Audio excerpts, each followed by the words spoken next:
Hi. Okay, so this video is about inviting. This used to be hands down the scariest thing in the world for me. But let's just say that you got into a conversation, like you, I know there's a million ways to get into a conversation, but let's just say like you're thinking of somebody to connect with, you've invited them to talk. So you're in a conversation with them, or you're at the dog park, you're talking, so you're connecting. Um, this is how, for me, inviting has become effortless, truly effortless. I just am looking at myself. I've said this in the last video. I'll say it, I'm sure, over and over. I look at myself like, what if I'm the person to help them? Not necessarily the person to coach them, but the person to help them right now. So if I'm talking to, if I thought, okay, I have Sam Smith on my board. I haven't actually tried to connect with him yet, but let's just say I email Sam Smith. I'm like, Sam, you don't know me, but I have something that might be helpful. Would you mind talking? Okay, Sam Smith might not be the best example here, but let's just say I'm talking to Sam Smith. Um, and he's like, why do you want to talk? I'm like, I don't know, I just want to connect. Let's connect. So we're connecting, we're talking. Let's say I hear in something he says, um, I'm really struggling with confidence. I'm going to, in that moment, be like, oh, tell me more about that. Tell me about that. This is what Steve, I love hearing him talk about this, but it's like, that's like somebody saying like, my arm is bleeding and I'm bleeding out here. And a lot of coaches might say, well, let's set up an appointment and next Tuesday we can handle your arm bleeding out. You might be dead by then, and instead of doing that, do what you would do in that kind of situation. You would be like, oh shit, does anybody have like some band-aids, or like let me help you get help right now. Let me help you. So when I'm talking to somebody, I'm going to be looking out for like, what are they saying that's hard or challenging, or they're expanding into, or excited about, and I'm going to ask questions about it. I'm going to put the attention on them. And I'm not going to shy away. I'm going to say things like, can I ask you a personal question? Can I be really nosy? Like, tell me why you're mad at your mom, or tell me why are you struggling with confidence? I'm going to just be looking at like, how can I understand what they're talking about? Steve said this great thing once about asking questions about the thing you understand the least. If somebody says something that you understand 50% of what they say, ask questions about the other 50%. Look stupid, like be willing to look stupid. So many coaches want to look smart and like experts and all of it. And it's like, it's not helpful because you already know what you know. You need to know more about what you don't know about in order to really serve somebody in the most meaningful way. So when I'm talking to Sam and he's saying, I'm dealing with confidence, I'm like, tell me all about that. And then I'm going to say something. If I want to talk more to Sam, I'm like, Sam, we've been talking for an hour. Totally fine to say no to this. Key right there. Totally fine to say no to this. But I help people with confidence stuff. Do you want to talk more? Like, do you want to actually come into my office, which is right here online? And you'll just like see if we can get some of that handled for you. Would that be helpful? No, Lila. No, Lila. I don't even know how to be a client, or I don't even know, I've never had a coach, or I don't know how would I pay you? I'm gonna say, Sam, a conversation would look like this conversation. It just be, it's the same thing. The way you showed up here, if this was helpful, me just being with you, if you liked it, if it was nice, it's just more of the same. And I'll be even more nosy and try to really understand you more. You don't have to pay me anything. My clients that work with me long term, They're the ones that pay me. So anybody that's going to pay me, we work together for a while, but that's not what I'm offering you right now. I just want to have a conversation and see if I can be helpful. Would you like to do that? Again, it's totally fine to say no, but this is what I do. This is my work. I love it. It'd be a joy to support you. That sounds really great, Isla. Like, great. When do you want to meet? Tuesday at 2? Does that work for you? Great. You're in my calendar. I'm going to call you then. It'd be great if you could be in a private location and fully clothed and fed, and I say things like that. So that's an invitation. An invitation is, and another version of that could be him saying, like, I want to talk, but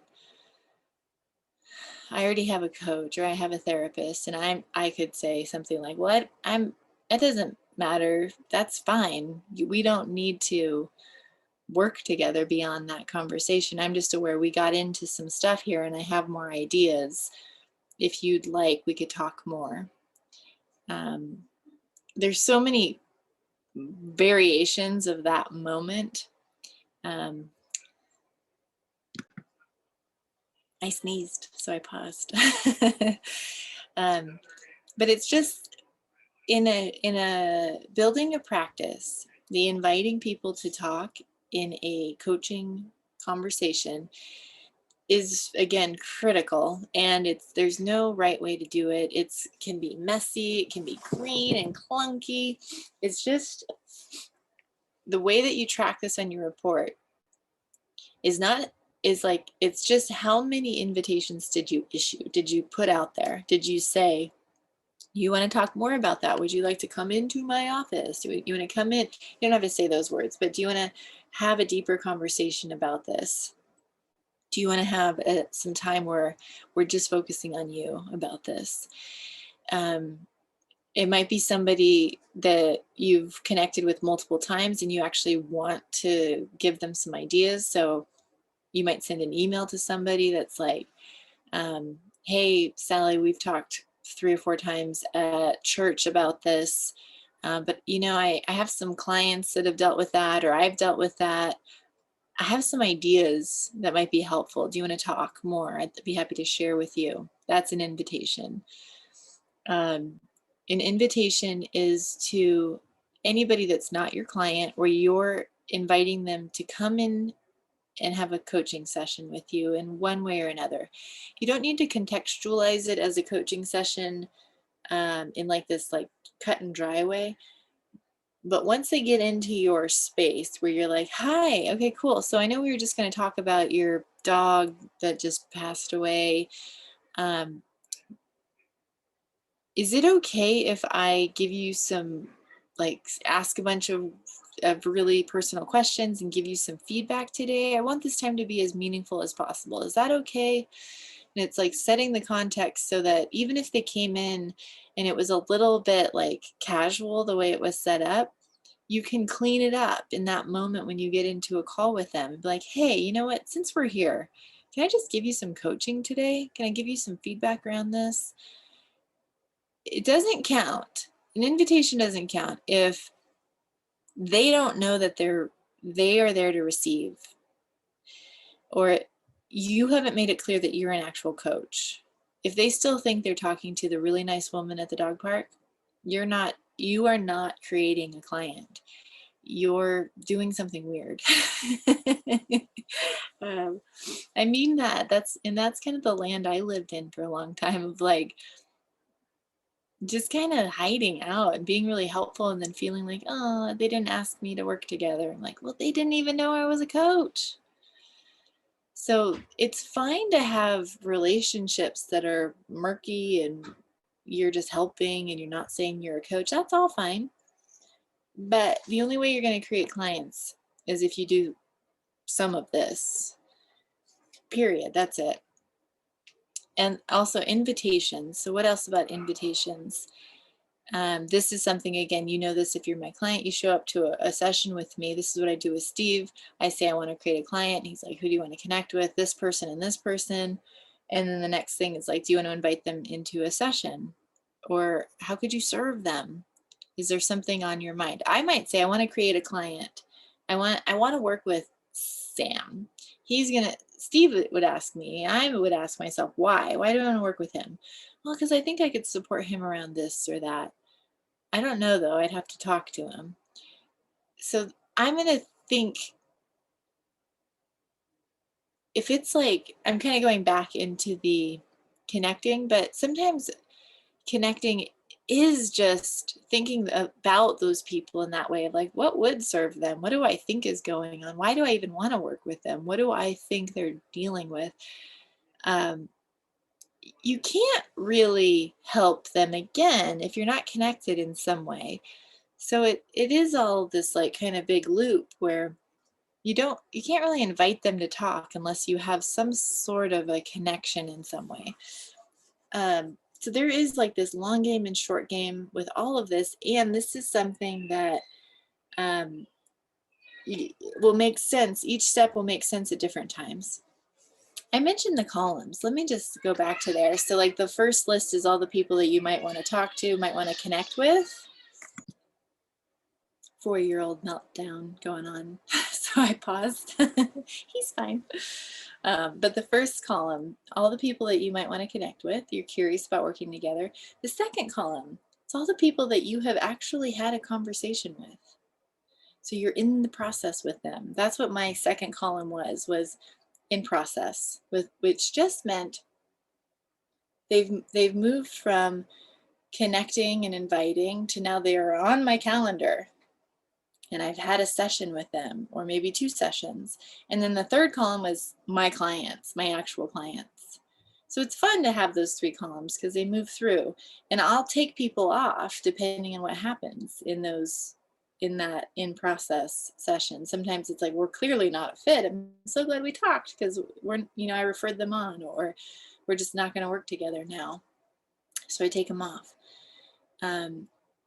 But I've had people in that middle column sometimes for years because I've had sessions with them.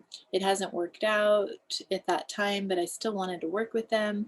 So I know it's like there's somebody I'm going to reconnect with at some point, or there's somebody I'm going to invite into a group when I have a group.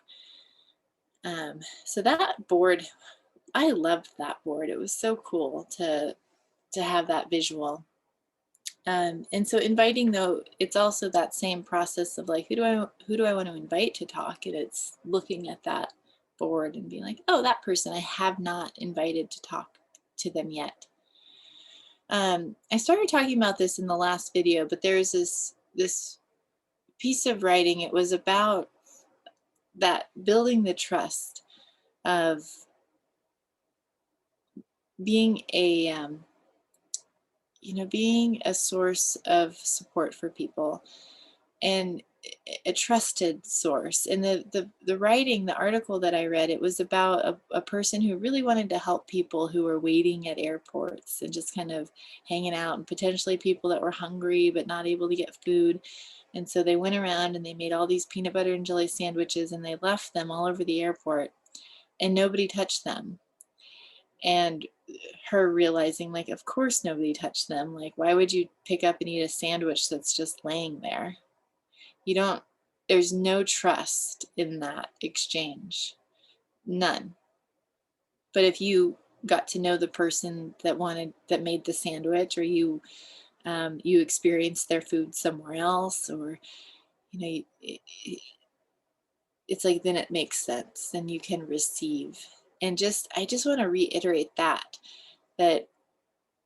how can you become more of a source of support for the people in your world? This will help you with your connecting and your inviting. If you think like that, like, how could I invite somebody to talk in a way that makes sense? Or maybe I'm not quite there because it wouldn't feel good yet. They don't know me well enough, or what's in it for them? Why would they want to spend time with me?